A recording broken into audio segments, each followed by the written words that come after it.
Izboskan tumani axborot kutubxona markazi taqdim etadi.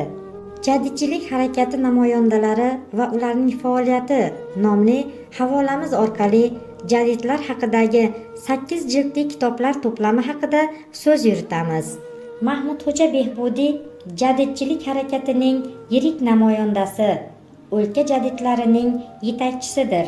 Behbudiy yangi o'zbek adabiyotining shakllanishi va rivojiga ham o'z hissasini qo'shgan. Adabiyotshunos Dilmurod Quronovning ushbu risolasida otashin shoir, iste'dodli adib Abdulhamid Cho'lponning hayoti va ijodi, xususan she'riyati hamda nasriy asarlari muhokama qilinadi. Abdulla Avloniy milliy uyg'onish davri o'zbek adabiyotining yirik vakili.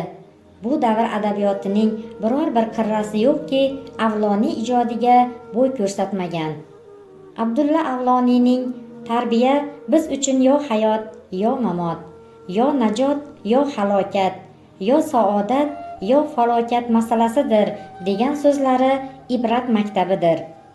Tarixchi olim Sotimxon Xolboyev qalamiga mansub ushbu risolada jadidchilik harakati rahnamolaridan biri Munavvar qori Abdurashidxonovning hayot yo'li va ijtimoiy ijodiy faoliyatiga nazar tashlanadi. Uning tarixda tutgan o'rni hamda eng muhim madaniy ijtimoiy xizmatlari tahlil qilinadi.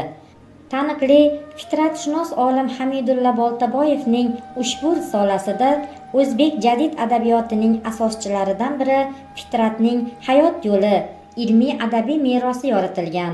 Munozara, Qiyomat, Yurt qayg'usi, Abulfayzxon kabi mashhur asarlarining tahlili berilgan. O'zbek jadid adabiyoti tarixini G'ulom Zafariy ijodisiz tasavvur etish qiyin.